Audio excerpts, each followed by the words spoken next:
Magus, web novel, chapter 420, date part 2. It was close enough to the stage to watch the performance, but also with more free space around it compared to most seats. Realizing her blunder, Camila laughed the whole way while holding the bouquet. Sorry, I didn't mean to be rude. Where should I put these flowers? Before she finished the phrase, a waiter brought a vase while another carried a third chair so the bouquet could spread its fragrance without standing between them. Camila didn't miss how the staff was too friendly and the table too good for two new customers. Her mother's words started echoing in her mind and made her face turn glum. Be honest, do I really look like a mortician? Lith mistook her expression for disapproval and cursed at himself for not following his sister's advice about dressing in light colors. What? No, it looks good on you, but in your shoes, I would take off the jacket. You are a little overdressed, she said while smiling again at the odd question. How was your day? Lith asked after noticing that something was off. It started pretty bad, but it's getting better. What about you? So far so good, at least today nobody tried to kill me, he said with a sigh while a waiter brought them the menus.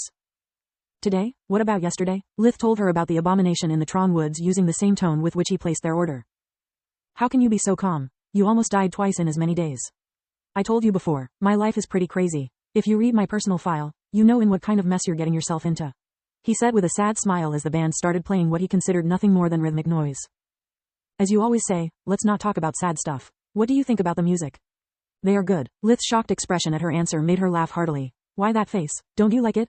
Not much. The sound is good, but it has no soul.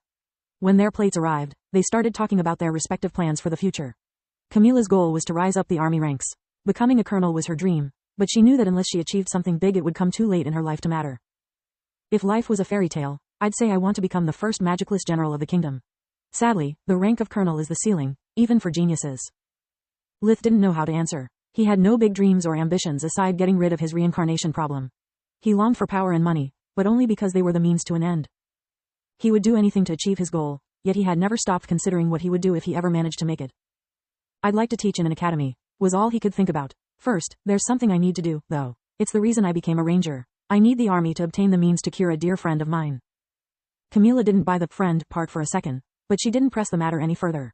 Meanwhile, the band was offering the customers the opportunity to take part in the performance. Why don't you go up there and show them how it's done? She said it as a joke. As long as you promise me that whatever you hear and see, you will not laugh at me, he replied, taking her by surprise and extending his hand to her. Deal. Lith stepped on the stand among some mild applause and took the Mogar's equivalent of a Spanish guitar from the hands of a musician.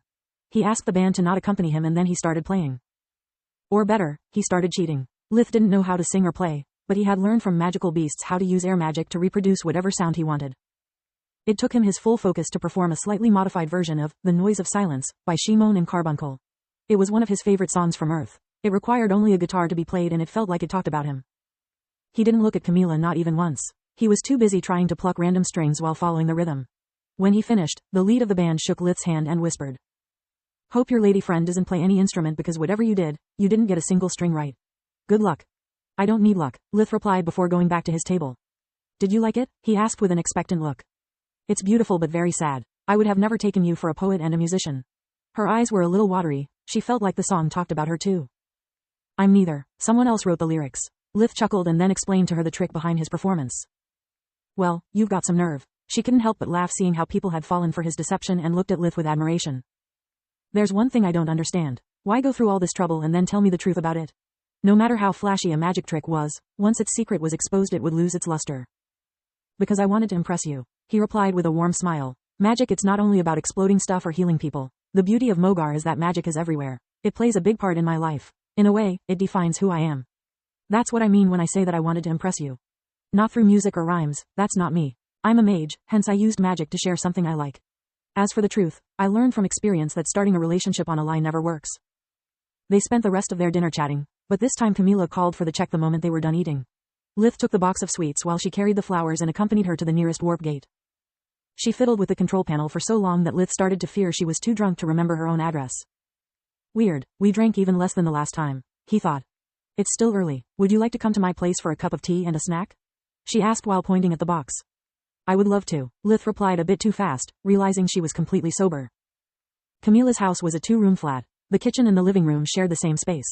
There were only two closed doors, which were likely to lead to the bathroom and the bedroom. Do you mind preparing the tea while I find a place for the flowers, oh great one? Everything you need is on site. Lith filled the teapot with water and put it on the stove. Everything worked with magic crystals, making it akin to a modern kitchen.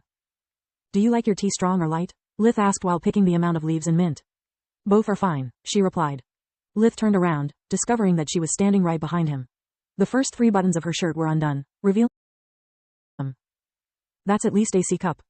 The moment Lith raised his eyes to meet Camilla's, she took him in her arms. One hand behind his head and the other on his neck, she forced Lith to bend down and kissed him. Softly at first, like a schoolgirl at her first, clumsy attempt. He didn't let her go, drawing her closer to him while she kissed him with growing passion until she clung to him as a lifeboat in the storm her life was. His mouth managed to part her frenzied lips at the first attempt, sending tremors along both their bodies. And then, as suddenly as it had begun, she pulled away from him. Wait, Camilla said with a quivering voice. Too fast? Lith asked without bothering to hide his disappointment. The bedroom is that way. She pointed at the second closed door as her legs wrapped around his waist, bringing their faces at the same level before starting to kiss Lith again.